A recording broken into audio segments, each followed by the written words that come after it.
Memories ತುಂಬ ಇದೆ ರಾಜ್ ಜೊತೆ. ಓಕೆ, ಸೊ ಒಂದು ನನ್ನ ಲೈಫ್ ಪಾರ್ಟ್ನರ್ ಜೊತೆಗೆ ತುಂಬ ಫಿಟ್ಟಿಂಗ್ ಇಟ್ಟದು ಅಂತ ಹೇಳಿದ್ರೆ ರಾಜ್ ಬಿಟ್ರೆ ಬೇರೆ ಯಾರು ಇಲ್ಲ. ಹೌದೌದು, ಅಂದ್ರೆ ಅವಳು ಬರ್ತಾ ಇದ್ರೆ ನಿನ್ನೆ ಫೋನ್ ಮಾಡಿದ, ಫೋನ್ ಬಿಸಿ ಇತ್ತಾ ಅಂತ ಕೇಳಿ ಸುಮ್ನೆ ಹೋಗೋದು. ಆಮೇಲೆ ಲಾಸ್ಟಿಗೆ ಅರ್ಥ ಆಯ್ತು ಅವಳಿಗೆ. 1.5 ವರ್ಷ ಪಾಪ ಅಂದ್ರೆ ಅವಳನ್ನ ಬದುಕಿಗೆ ಪ್ರಿಪೇರ್ ಮಾಡ್ತಿದ್ದೆ, ಏನು ಕೇಳ್ತಿರ್ಲಿಲ್ಲ. ನಿನ್ನೆ ಎಷ್ಟು ಗಂಟೆ ಆಯ್ತು ಮನೆಗೆ ಬಂದ ಅಷ್ಟು ಕೇಳಿದ್ರೆ ಸಾಕು.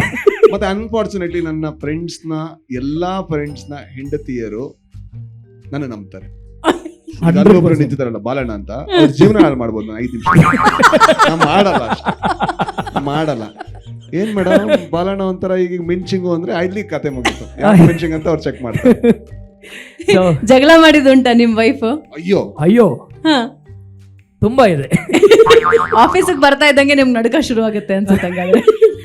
ಅದು ಯಾವತ್ತಿದ್ರು ಹಾಗೇನೆ. ಅದು ಬಂದ್ರೆ ಏನಾದ್ರೂ ಒಂದು ಫಿಟ್ಟಿಂಗ್ ಹೇಗೆ ಹೋದ ಗೊತ್ತೇ ಆಗ್ತಾ ಇರ್ಲಿಲ್ಲ ನನಗೆ. ಆಮೇಲೆ ಯಾಕೆ ಇಷ್ಟು ಕೋಪದಲ್ಲಿ ಎಲ್ಲಿ ಏನಾಗಿದೆ ಅಂತ ಅಷ್ಟು ಆರಾಮದಲ್ಲಿ ಬಂದಿದ್ದಾನೆ ಅಂತೇಳಿ.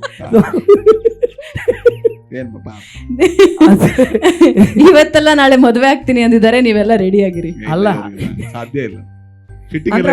ಅವನು ಆಲ್ರೆಡಿ ಪ್ರಿಪೇರ್ ಮಾಡಿ ಇಂಥವ್ರೆಲ್ಲ ಇದ್ದಾರೆ ನನ್ನ ಜೊತೆ. ಸೊ ಯಾರು ಏನ್ ಹೇಳಿದ್ರು ಇಲ್ಲ ಇಂಥವ್ರೆಲ್ಲ ಇದ್ದಾರೆ ಅಂತ ಹೇಳಲ್ಲ, ನಾನ್ ಇಂಥವ್ನೊಂದು ಪ್ರಿಪೇರ್ ಮಾಡಿದ್ದೀನಿ. ಅದು ಈಸಿ ಅಲ್ವಾ, ಇವ್ರು ಏನ್ ಹೇಳಿದ್ರು ಅದು ಗೊತ್ತು ಅಂತಾರೆ ಅಷ್ಟೇ. Thank you so much.